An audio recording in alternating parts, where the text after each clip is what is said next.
New Year's Day, 1945.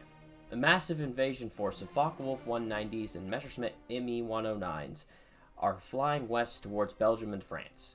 This attack force, if successful, could obliterate the Allied air power in the region of the lowlands, allowing German forces to have an edge in battle and possibly hold the line against the Allies' advance. The plan's name was Operation Bodenplatte. It was a plan of desperation. Over the course of the war, the Luftwaffe had been losing planes and pilots at an unsustainable rate. All the while, the Allies seemingly had an infinite supply of planes and pilots. Luftwaffe leadership hoped that by launching an all-out surprise attack against Allied forward air bases, this would give them a victory, provide relief for their forces on the ground, and at the very least lessen Allied air presence over Europe. It was a risky plan. They put their best remaining pilots into the operation, knowing that if it failed, they would not only lose many aircraft, but would also lose their best pilots. But the risk was worth it if they had any success in taking out Allied air presence in the area. Bearing down on the Allied forward air bases was a large attack force comprised of over 850 aircraft. These were made up of Focke-Wulf 190s and Messerschmitt Bf-109s. There were 17 airfields targeted, with the massive formation splitting up into groups of 60 aircraft in an effort to take out Allied air power while their guards were down. Their guards would be down because they would all be drunk from New Year's. Let's take a look at the aircraft that the Germans sent to destroy the forward air bases. The Focke-Wulf 190 was created in the late 1930s. The Focke-Wulf series proved itself to be one of the most efficient fighting machines in the Luftwaffe's arsenal, easily keeping up with the British Spitfire in all areas except turn radius. It had a length of 29 feet 4 inches, a wingspan of 34 feet 6 inches, and a height of 10 feet 4 inches. It was driven by one BMW 801D 14-cylinder air-cooled radial piston engine capable of producing 1,935 horsepower, and could accelerate the craft up to 405 miles per hour. The Focke-Wulf was armed to the teeth with two 13mm MG-131 machine guns, two 20mm MG-151E cannons, and another set of those cannons mounted on the wing roots. It is also capable of holding a few bombs and a single fuel tank under the fuselage. The Messerschmitt Bf-109 saw the entire war from beginning to end. Created in the early to mid-1930s, the Bf-109 saw service in the Spanish Civil War before World War II would even begin. Despite not being as advanced as many of the fighters in the Allied arsenal, in a skilled pilot's hands, the Bf-109 is more than capable of holding its own, which is probably why it is the most produced single-seat piston-engine fighter in history. The Bf-109 is 29 feet 4 inches in length, has a wingspan of 32 feet 7 inches, and sits at a height of 8 feet 6 inches. It's powered by one DB605A V12 inverted liquid-cooled piston engine. Its maximum speed is around 320 miles per hour at sea level, and 386 miles per hour anything higher than that. The Bf-109 had a very dynamic armament list to choose from. It has two 13mm MG-131 machine guns, one 20mm MG-151 cannon, one 30mm Mk-108 cannon, and two more of the MG-151 cannons, except as underwing pods. It could also carry a variety of rockets, bombs, and fuel tanks underneath its wings. To maintain secrecy for Operation Bodenplatte, German ground units were not informed of the operation. And since large-scale armadas were a tactic used by the Allies, the trigger-happy AA units fired on their own planes.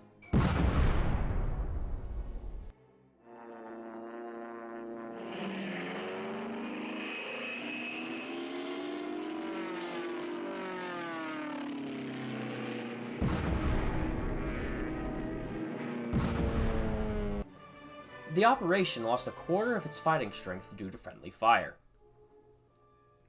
The large formation of German aircraft turned northwards from Germany and flew over the Netherlands, only to quickly turn back south and make their final approach to the American forward air base, known as Y-29. The large formation was flying low in an effort to maintain secrecy and avoid any possible prying eyes on Allied radar stations. 40 Focke-Wulf 190s and 24 Bf-109s attacked the base around 9:15 a.m. local time. Y-29 is one of the 17 forward air bases used by the Allies to launch fighters into the front lines. Fighters could be launched from the forward base in order to provide ground support or to provide escort to large bomber formations going deep into German territory. At Y-29, 2 aircraft are primarily based, the P-51 Mustang and the P-47 Thunderbolt. The P-51 was created by North American Aviation.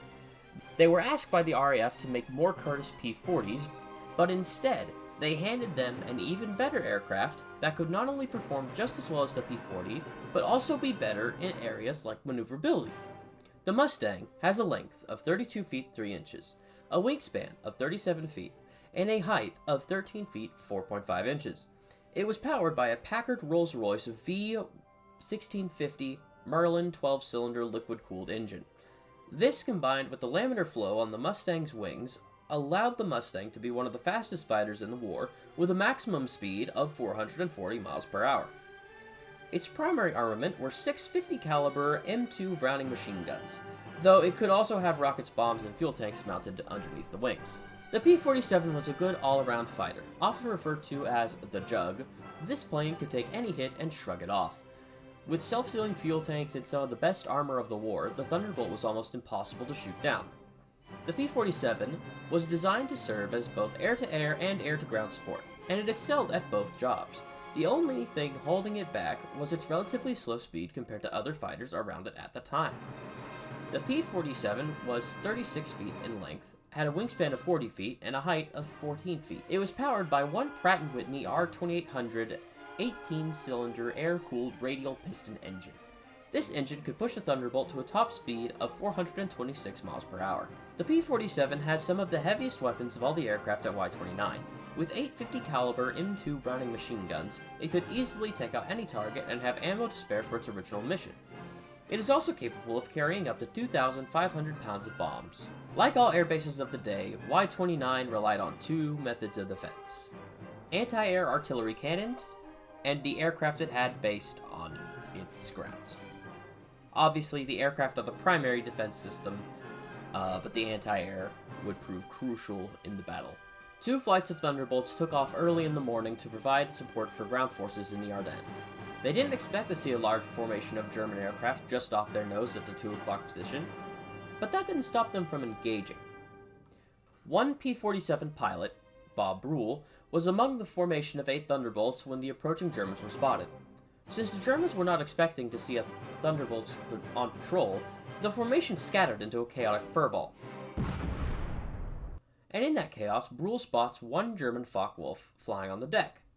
He positioned himself onto the German 6 o'clock and was nearly slammed into the ground by the prop wash coming off the German plane. He was so low that Brule was unable to get his nose low enough to line up his machine guns onto the target. This didn't stop Brule from firing anyway. He would eventually take down the German he was chasing, but only when some trees forced the German to climb. This enabled Brule to get his nose under the German and get a clear sightline. One quick burst and the German went down in flames. Another P-47 pilot, Jack Kennedy, was firing at a Focke-Wulf when a pair of Bf-109s fired volleys of machine gun and cannon rounds at his plane. The result? His right wing caught fire. But in the testament to the Thunderbolt's durability, Kennedy was able to keep the plane flying.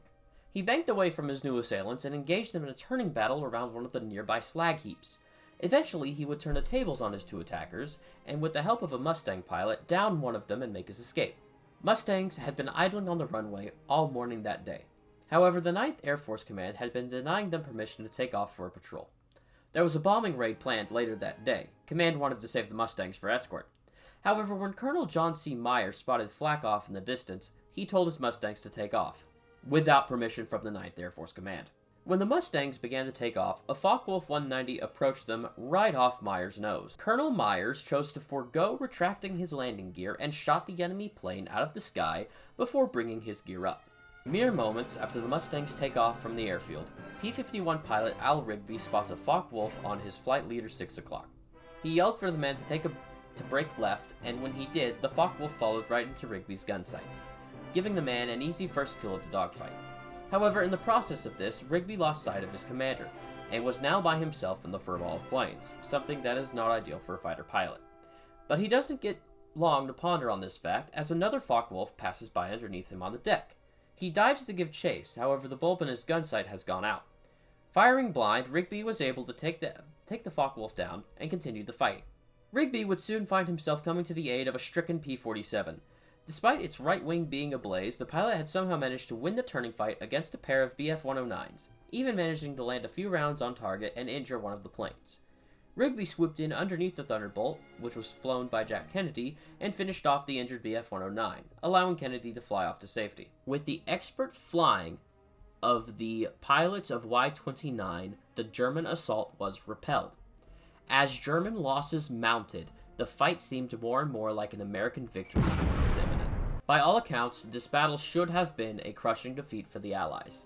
The Germans had the numbers and element of surprise, and in other areas of the attack, they did see limited success. However, the Germans didn't account for the defenders being ready for them, and even if their formation was spotted on accident, being aware of the attack allowed the fighters based at Y-29 to rally a defense and win a lopsided victory. After the chaos had ended, the defenders of Y-29 had only lost one P-47 Thunderbolt, while the Germans lost around 24 to 26 planes of both Bf-109 and Focke-Wulf 190 variants combined. Bodenplot would prove to be a disastrous strategy for the German Luftwaffe. While the goal of the operation was to critically damage the Allies' ability to provide air support, what ended up happening was the crippling of the Luftwaffe as a whole. Approximately 1/3 of the Luftwaffe's total fighting force was lost, further enabling Allied aircraft air superiority over Europe and hastening the defeat of the German Reich in the skies. I guess you could say that Operation Bodenplot was a fucking mistake? Yeah, I'll see myself out.